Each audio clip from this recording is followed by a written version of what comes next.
Praise the Lord. இன்றைக்கு நாங்கள் பார்க்க போகிற அதிகாரம் எசேக்கியேல் 3ஆம் அதிகாரம் 1 தொடக்கம்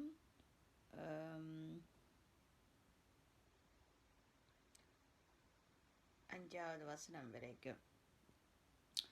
பின்பு அவர் என்னை நோக்கி, மனுபுத்திரனே, நீ காண்கிறதை புசி, இந்த சுருளை நீ புசித்து இஸ்ரவேல் சந்ததியாரிடத்தில் போய் அவர்களோடு பேசு என்றார். அப்படியே என் வாயை திறந்தேன். அப்பொழுது அவர் அந்த சுருளை எனக்கு புசிக்க கொடுத்து, மனுபுத்திரனே, நான் உனக்கு கொடுக்கிற இந்த சுருளை நீ உன் வயிற்றிலே உட்கொண்டு அதனால் உன் குடல்களை நிரப்புவாயாக என்றார். அப்பொழுது நான் அதை புசித்தேன். அது என் வாய்க்கு தேனை போல தித்திப்பாய் இருந்தது. பின்பு அவர் என்னை நோக்கி, மனுபுத்திரனே, நீ போய் இஸ்ரவேல் சந்ததியாரிடத்தில் சேர்ந்து வார்த்தைகளை கொண்டு அவர்களோட பேசு.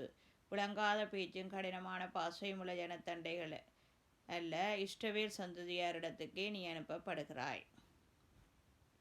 பாருங்க, இந்த இடத்துல 3வது வசனத்தில் இந்த சுருள் புஸ்தகம்னு சொன்னதெல்லாம் வேதத்தையும் வார்த்தையையும் பைபிளை தான் சொல்லப்பட்டது.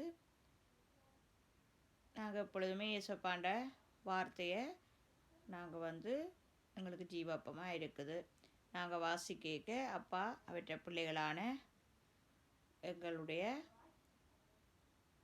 வாயிலேருந்து குடல்லேருந்து எல்லாத்தையுமே முழுக்க முழுக்க சித்திப்பு பண்ணுறார்.